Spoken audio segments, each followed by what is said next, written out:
Welcome to the Jonathan Van Bilsen Show, featuring lively, in-depth conversation with compelling guests from our community. And here is our host, Jonathan Van Bilsen. Hello and welcome to our show. Current COVID restrictions have made it impossible for us to film in the studio. So we're going to do the show remotely, which is a first for me, but I'm really looking forward to it. We have two guests today, and they're completely complement each other. They represent the Lions Club and the Hospital Foundation. From the Lions Club of Port Perry, please welcome our first guest, Karen Thompson. Karen, welcome to the show. Thank you, Jonathan. It's nice to be here. I guess things are a little different for you now with all that's going on. You're not able to do all the fundraising programs that you normally do. True enough. It has been interesting, for sure. Big change. So, Karen, tell us a little bit about the Lions Club. I know there are many social organizations out there, and the Lions have been around for quite a while. And unfortunately, I don't know that much about them. So why don't you give us a little bit of history, how they started, how long they've been out there, and perhaps a little bit of what they do. Sure. Well, first of all, Lions Club International is made up of over 144,000 clubs worldwide. We're the largest volunteer service organization in the world. There are many service organizations, as we all know, and we like to sort of complement one another, so we do work in different areas.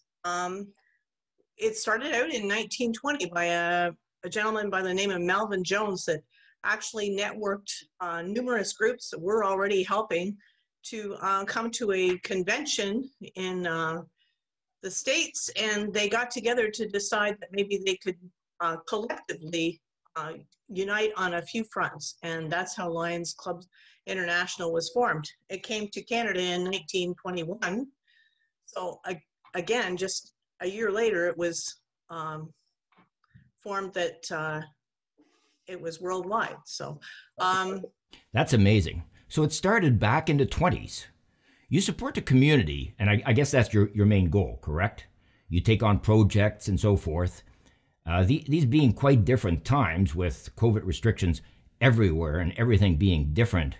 What does that mean for your fundraising effort and the way that you operate the organization now?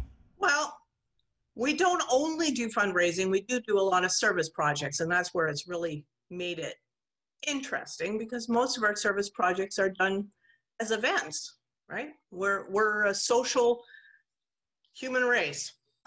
So we have had to change up a few things, but we did manage to do some tree planting from a social distance aspect last year. We also are still collecting eyeglasses and hearing aids for refurbishment that are sent out, that will be sent out to missions around the world when time permits. Let me cut you on that for a second, because I know that I have a number of eyeglasses and sunglasses in my drawer upstairs that are old. Okay. We'll just simply get those to you, and you would refurnish them and give them to the people in less fortunate areas. Yes, but we also have boxes around town. So we have a box that collects them at the Pharmacy Associates of Port Perry. We have one at Walmart. Generally, we do have them at places like the Senior Center and that, but because that is closed, we've just got a couple of locations that are open all the time right now. But we also, if somebody contacts us, we will make arrangements to pick them up as well. So. Let me stop you for just a second there. I know that a number of old eyeglasses that I have kicking around my house in drawers and so forth. So do I simply just grab those and I bring them to you, and then you refurbish them and hand them out to people in less fortunate areas? Is that how it works? Yes, but we also have boxes around town. So we have a box that collects them at the Pharmacy Associates of Port Perry. We have one at Walmart. Generally, we do have them at places like the Senior Center and that, but because that is closed, we've just got a couple of locations that are open all the time right now. But we also, if somebody contacts us, we will make arrangements to pick them up as well. So. Pharmacy Associates, they're on Water Street, if I'm not mistaken, on the corner of Water and Skugog. So I simply go in there with my old glasses, drop them off, and they'll get them to you? Sir, yes. So, yeah. Mm-hmm. You mentioned eyeglasses. I understand the Lions Club is a huge proponent of trying to help people around the world who suffer from blindness in almost every country, as well as help them live better lives. Yes. back in 1924, Helen Keller was a speaker at at the convention, and she actually challenged the Lions to be the Knights of the Blindness, to help those that are vision impaired maybe gain better vision, but also find ways to help them get along in this world better. So again, they were helpful with the dog guide program that we have going down in Oakville and things like that. So there's been a lot of different ways that we can help in that, along with vision screening in some of the schools too. I know that the dog guide program in Port Perry is going very strong. I emceed the event, I think it was 2 years ago, because last year it certainly didn't happen. But I remember I was taken back by the number of people who actually have guide dogs and how they help. I remember one lady did a short presentation. She was explaining that when she goes into a panic situation, the dog is trained to push a button which dials 911. And I have to admit, I just found that totally remarkable. I have a dog at home whose basic function is to sleep and eat. So I do honestly have a real respect for the entire organization and what goes into making it successful. So I understand there is a long list of people who are in need of dogs, and you're helping to match them up. Is that correct? Our Lions Foundation of Canada has formed the Dog Guides of Canada plant in Oakville, where they actually raise and train the dogs and then match them with people. Each dog costs about $25,000 to train and get ready for their duties. There's 7 different kinds of dog guides, so it's quite extensive, and those are provided free of cost to the recipients. So the money has to be raised by, it's raised by a lot of different Lions clubs, but also from other groups as well, such as in Port Perry here, we have the Port Perry Dog Guide Walk Committee, and they are not they're not necessarily Lions, but they're raising funds for the Lions Club Foundation for the dog guide. So it's very effective. I remember the last time we held the event in town, it was quite amazing. The turnout was unbelievable, as was the support from numerous local businesses by putting gifts and stuff in grab bags, which everybody got. And it was a good walk. It wasn't too taxing. I actually managed to make it all the way through, which was quite amazing. But the number of people that came out to support the project was unbelievable. I watched a show on a different network the other day on how they train guide dogs, and I was just mesmerized by the process. I believe they use a facility, I think they said it was near Ottawa. And I remember 25 years ago, I went to visit a facility in the Brantford area where they trained puppies. And it was really, really fascinating what they go through and the process of matching dogs with the actual people in need. I just found it overwhelming. So let's talk a little bit about Karen Thompson. Are you from this area, Karen? Actually, no, we do live in the city of Kawartha Lakes. We know a lot of people in Port Perry through a couple of different things, and we were just asked to come down and assist the club because a lot of the members had got to the age where they weren't able to do a lot of things. Some of them had moved out of the area, and we were asked if we could come down and see if we could help regenerate the Port Perry Lions Club so that it would be an effective group to work with others and other groups in meeting the needs of the community. So it's been interesting and fun. So. Right.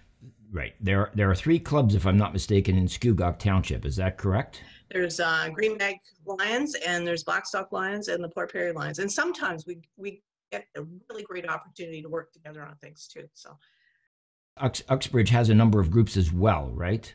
I guess most of North Durham does, because if there's 140,000 clubs in the world, there must be a few in this area. There's actually Uxbridge and Goodwood. So again, a lot of clubs that are local. We have Claremont and Brooklyn, Ashburn, Myrtle has a club as well. So all 7 of our clubs are sort of grouped together from in a zone, and we have been able to work together on a few different things all together. So It's quite interesting. Karen, I wanted to ask you about the Win-Win project, which you've recently undertaken. I have the booklet here. Maybe we can get a copy of this on the screen. This is something that you folks developed, and a recipient of the program is the Hospital Foundation. Now, our guest in the second half of this program is Rachel Agnaluzzi, and she will talk a little bit further about that. So the book is something that has a number of coupons for businesses in both Port Perry and North Durham. Now, I've gone through it, and I've used a number of them already because they're quite fantastic. And I'm just looking at a couple here that I haven't tried yet. But I find it amazing how companies stepped up to the plate to pull this together. Why don't you tell us a little bit about what went into this and how it works? Okay, so the whole premise of the Win-Win coupon book was about keeping our residents safe and our businesses viable during the COVID-19 pandemic, which has been a little bit testy because of the lockdown, of course, but we know that it'll ease in a short time. But we also wanted to raise funds for the Port Perry Hospital Foundation because, again, a lot of their fundraising events have been canceled. So at no cost to the business, the portperrylions produced the booklet. So there was no cost to the businesses as far as an outlay for advertising or anything else. It was just Really? what would they like to have in it that they felt would promote their businesses and bring people in. So we were asking that they not give everything. We weren't asking them to give away their shirt, Right. asking them to consider maybe a discount on something or a percentage off, that type of thing, so that they were opening a new market to themselves. Like some of our residents haven't frequented some of those businesses. A lot of our businesses rely upon tourism, but we want our residents to use those businesses too. A lot of the coupons are good until the end of May. So again, it's going to be great for spring and we'll be able to shop there. So That's just fantastic. I know that we have 6 or 7 new retail businesses in Port Perry that opened during the COVID times, which that in itself is quite remarkable. I won't go through them all just now, but I understand that most of them are advertising in this book.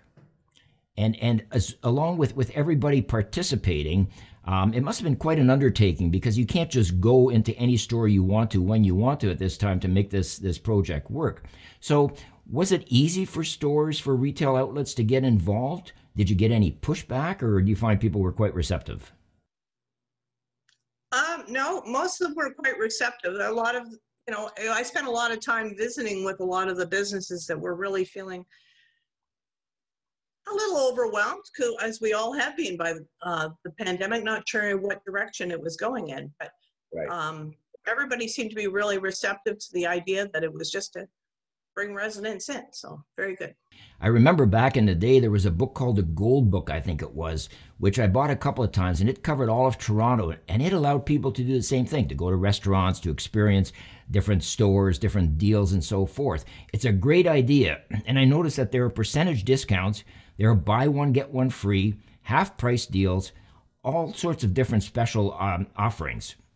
I can get my hair cut now, and I can get my nails polished, and my face made up, which, because we're doing this show remotely, it's something I could certainly use. Karen, we're going to wrap it up. I wanted to thank you very, very much for being here today. I know the Lions Club do a lot for the community, much more than I ever realized, and I'm sure much more than a lot of people realized. The way that you help the blind is amazing, and what you do for them is great. We'll put your contact information on the screen so that people can give you a call for more information or possibly purchase the Win-Win booklet. Thank you very, very much. We'll be back with our next guest right after these messages. Hello, I'm Jonathan Van Bilsen for Photos and Travel, where we bring the world to your doorstep. Traveling during this pandemic is virtually at a standstill. However, thanks to Rogers TV and YouTube, my new show Photos and Travel is heading into its 2nd season. Join me for a new episode every month when we get together and explore exotic locales around the world. Check local listings for dates and times, or visit Jonathan Van Bilsen's Photos and Travel on YouTube. Welcome back. Many of you are wondering what the difference is between the hospital auxiliary, and the Hospital Foundation? Well, our next guest will shed some light on that question. Please welcome Rachel Agnaluzzi, the CEO of the Port Perry Hospital Foundation. Rachel, welcome to our first virtual show. Thank you, Jonathan. Thank you for having me today. It's a pleasure. Our first guest today was Karen Thompson of the Lions organization, and she's behind the Win-Win program, of which I understand your group is a recipient. Now, we're going to talk about that a little bit later. I just wanted to get some clarification on what the difference is between the hospital auxiliary, and the hospital foundation. Well, that is a question that a lot of people ask. The hospital itself, of course, is the reason that the foundation and the auxiliary exist. The hospital is in our community to care for our community. It's the hub of healthcare for Port Perry and all surrounding areas. The foundation, our goal, our mission is to support best care at Port Perry Hospital by supporting equipment, by supporting infrastructure projects, even patient care enhancements, whatever they need to help make the hospital run the best it can. The auxiliary has a similar line, but they're an army.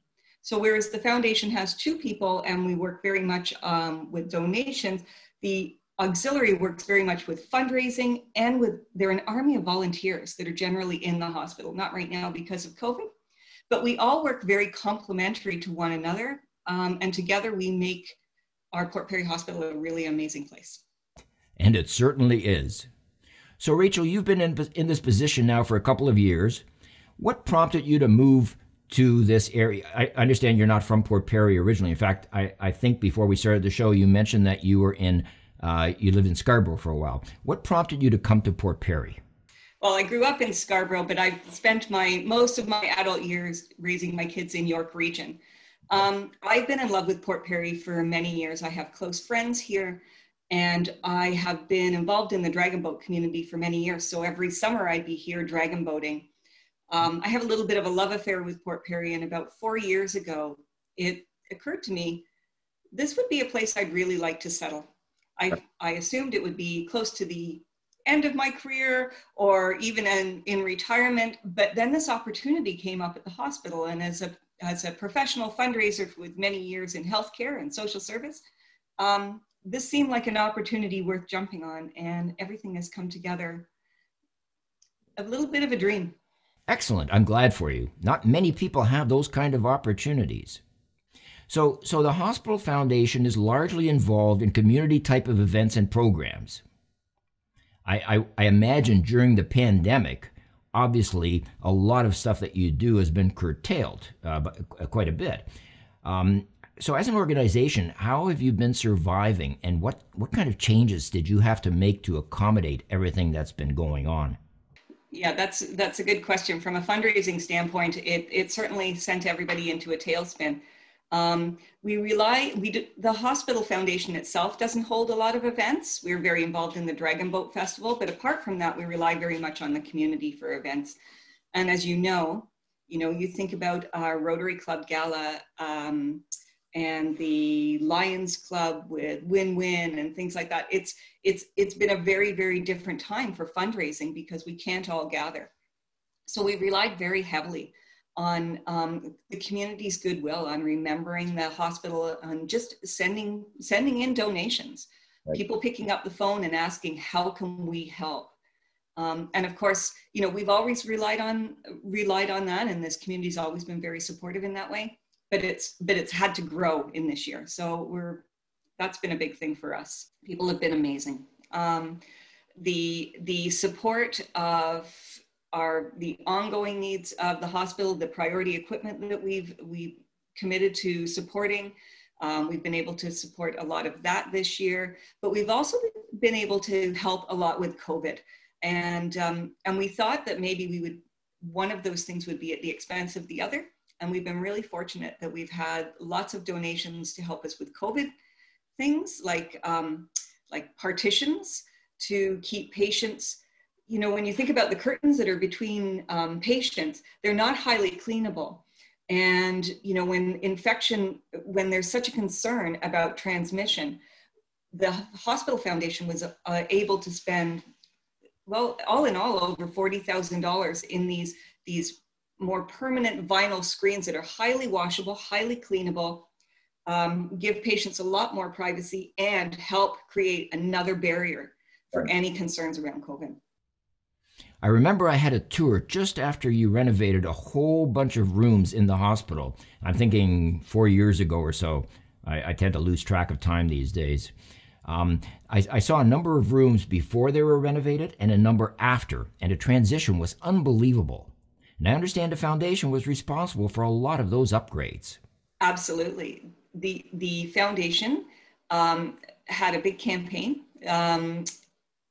that raised $3.5 million, which updated all of the patient rooms, adding some palliative rooms, and also because very often does a project come in under budget, but because it came in under budget, we were also able to update the 5 new Life Center birthing suites. So basically every patient room in the hospital has been updated, and that's because of donor support. You know, that's the difference it makes. Also, I remember the pharmacy, how small it was, and then they renovated, and it became much bigger, and the functionality of it was unbelievable. It's very, very efficient right after the renovations, and I'm sure to this day as well. I was really, really taken back by everything that I saw. Fortunately, I've not had much opportunity to spend time in the hospital as a resident, but right. But from a community perspective, it's great for a town like Port Perry to have a facility like this to take care of its citizens.